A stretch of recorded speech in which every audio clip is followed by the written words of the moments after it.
Okay, all right, Shanta. So another session here with supervision. What's going on today? Well, I've been seeing this client for a couple of weeks right now, and he's going through pretty much a very tough time. Hmm. He's had a few, well, his parents have been very absent in his life, so he's basically been in and out of like shelters from the time he was young. But one of the things that I'm having with him right now is because he has quite a few issues. He hasn't been sticking to the actual time that he's supposed to come to his sessions. And even if he does, there are times where he will be lingering on an afternoon, will just want to stop by my office abruptly, interrupt me sometimes. And when I try to be there as much as possible for him, it seems to me that I'm having a little bit of a boundary Right. concern right about now with him because of the time that he's coming in, because it's almost as if like and it's very hard to, it almost feels as if like I'm almost gearing up for an actual second session with him, or a full hour session.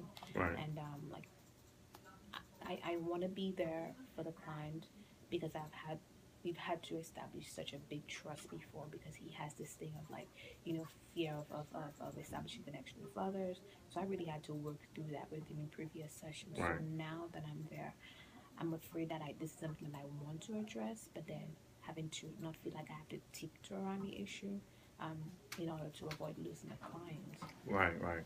And I understand how that can be difficult, especially working a few weeks. You establish a strong relationship.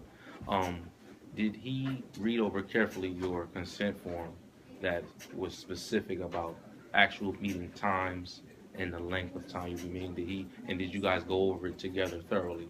We did. One of the things that I do is actually read the consent forms with my client. So Hmm. this was something that we did speak about. However, I like to also give my clients the option to contact me when they're in times of danger. In the beginning, I never really saw a big issue with him stopping by if maybe I was in the process of, getting some notes organized, or just trying to Hmm. organize like or manage my client cases. That was fine. He Right. would drop by for about a 5 or 10 minutes, but now it's starting to increase and become very lengthy sessions. And like I said, like I have mentioned it to him before in terms of, well, you know, why don't we try to leave this for another session? But then he goes on, and then even when I do have him in group therapy, then he tends not to say much, and so he seems to. I've also make recommendations for one-on-one therapy will be, more appropriate level of care moving forward. But Hmm. it's again not trying to lose some of the work that we've done in Absolutely. previous sessions. Absolutely. Well, what I suggest that you do, obviously, we got to think about the client's well-being and his welfare first. Um, and it's all about the way you approach him. If it's too hard, especially him being a sensitive client or possibly sensitive, he could be defensive and begin to shell up again. Mm-hmm. Um, what I think you should do, because of your strong relationship with him, mention to him how strong the relationship is, and basically let him know that because we have to come so far, um, we need to start following the guidelines that have been set in place from our consent form that we went through in the beginning sessions. Allow him to see within himself that once you go through it again and go over it again, see how he reacts to that. And remember, it's all about how you deliver it to him, because you don't want to feel, or you don't want him to feel like you're trying to shut him down or shut down his privileges or his accommodations now that you've kind of given him that leeway all this time. Um, Him stopping by for those 5 10 minutes, um, he began to build that comfort level with you. So on your end, you got to kind of understand that. But to make it more where he's not crossing those boundaries, reinforce those, your rules. Go over the consent form with him again, and let him know that, listen, we have come from this point to here now, and it's important for us to continue to grow, to follow those rules, because you also have rules to follow as well. And kind of gauge his reaction from that, and then see where So it if, goes. if if he doesn't take it well, then what happens?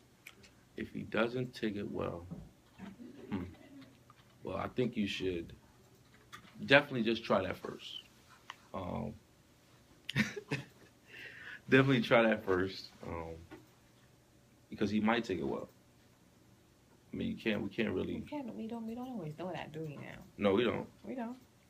We don't. But if we're concerned about how well he's going to take it versus leaving, which one would you prefer? How well he's gonna take it versus which one?